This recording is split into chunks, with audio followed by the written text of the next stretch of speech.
Hey, what's up everybody? Thanks for clicking on the video. David Pendleton here. I'm going to cover the back nine of the St. Patrick's Day tournament. Just want to say thanks to everybody for all the kind words and all the patience. It's going to be a pretty rough time for my family and I. My mom has some pretty serious medical issue stuff going on. She has surgery scheduled for April 20th. We also found out a couple weeks ago that my uncle has stage 4 lung cancer. So his days are outnumbered too, and the doctors, gave him anywhere from 3 weeks to a couple months to live. So there's a lot going on, but playing the game, kind of helps put my mind somewhere else at times.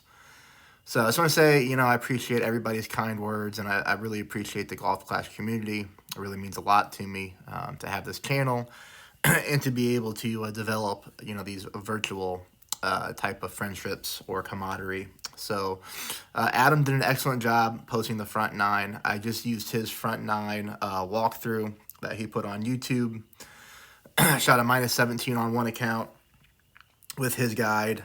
And on my other account, it's just Great Shot Central, shot a -14 on the front nine. So, I mean, even with that, though, that's still pretty decent on this course with hitting a lot of great shots. So, thanks to Adam for stepping up and doing the front nine.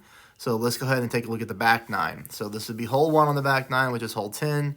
This is a path that I've never really taken on this hole, but I figured, with this wind angle, why not give it a try, because I've seen others take it before. We're going to go 0% at max. You're going to set your spins, and you're going to just aim to the right-hand side of that fairway there at the top. Not the fairway, but of the rough, I'm sorry. So you're going to see here that after your spins are set, your ball's going to come through here just like this, and then you're going to go right to the right of that rough patch.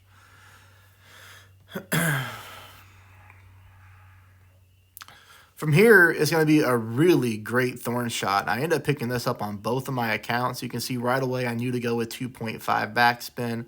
Put the ball guideline center to the hole. No side spin at all. Pulled 0% at mid on both of my accounts. Even though each drive had different yardage on the drive, it was nice that I was able to pick this one up consistently with just a 0% at mid shot. That's not always the case. Okay. This is going to be hole number 11, which would be a par 3. Going to play this one 10% at mid. Make sure you take a look for the second replay that has high wind. Take a look at my spin adjustments.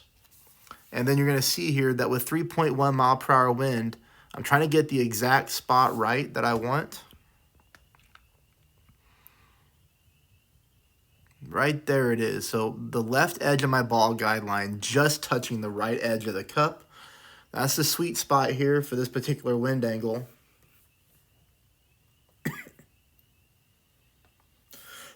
On top of all the family stuff, I feel like I'm getting sick now. I've got a sore throat. All right, there we go. So we got the hole in one here, as you can see, hits the pin and drops in. I take a look here at this higher wind replay.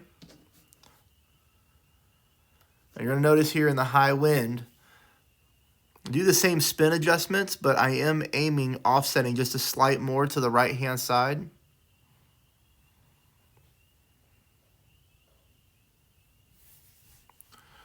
This is just a tough hole to get right, I looked at some comments from the opening round or for the qualifying round, and I tried a couple of those suggestions, and I was getting close, but I just couldn't find it consistent. But look at this one here. Oh, so close. So close. But that's all right. Just wanted to show you 2 different wind strengths there. Here, this is really nothing to see, to be honest. This is just going to be a bombs away shot at max top and about 1 bar of side spin to the right. I push up to make sure that my ball guideline is going through the rough and onto the fairway. So for here, I'm going to pull 0% at max, and you're going to see I'm going to push back up to max. I'm going to go with max overpower. Hope to hit a perfect shot, which I do. Ball comes through very nicely. Started getting some reconnecting issues out of nowhere. Shot number 2, I've got nothing to show you. I tried to bump to go to that fairway right there, hoping I could take the shot. It might be better to actually take that shot there off that center fairway with your long iron, because this shot right here stinks. Again, it's that glitchy ball guideline that I talked about here in the qualifying round. But I pulled it minus 10% at max. Again, there's really nothing to see here because this shot is absolutely nowhere close. Plus, I hit a nasty great ball. But even without that great ball, on my other account, I hit a perfect shot, so I don't know why I tied this replay into that one. Both balls did the same thing, so it doesn't really matter. They both went way past the green, and I had the chip in for the eagle, although that was very easy. Okay, 10% at mid here. You're going to go with 1 bar side spin to the right combined with just 1.1 top. You're going to notice here that my ball guideline, that first bounce is playing high up on the rough. Okay, so very close to where the rough and the fairway meet. This was very consistent for me.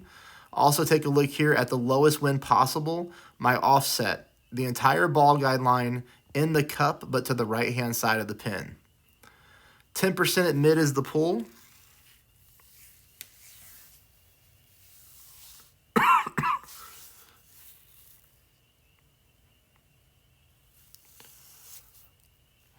Hit a nice little perfect shot here. See, I catch a good part of the rough. Just missed to the left-hand side. So what does that mean? That means in low wind, we need to move our target even more to the right. In higher wind, you're going to have to keep moving your offset because that's really going to affect the shot. Okay, now this is the last hole that I played tonight. It is 10 o'clock in the evening here. I've been up since, about 4:30-ish, 4:45. I'm going to continue to play the rest of the holes tomorrow morning, so I'm going to get up early and knock out the rest of these 4 holes. But I went with 5 top, 1 bar side spin to the left. You'll notice here I have to move my ball target around to make sure that I'm rolling through the rough onto the fairway. Now you might be wondering, wouldn't it be easier to add more topspin to get that ball guideline? It would be, but if you add more topspin, you'll see here you might catch that roll on the fairway and go into the rough. 5 bars of topspin, 1 bar of side spin to the left put me around the same area with both of my accounts, and I dropped the shot. 20% at club distance. This is really a shot where you need to play a slider. If you're not good with the slider, I really encourage you all to search on YouTube for the end-bringer rule. Jared did a phenomenal job explaining that probably 2 years ago. Maybe it's been that long.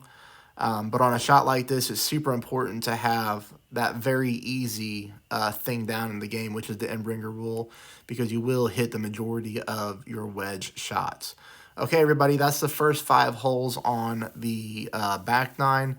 Again, thank you for being patient. Please subscribe if you haven't already. Please hit the thumbs up. I'll see you tomorrow morning to wrap up the 4 holes. Thanks, everybody.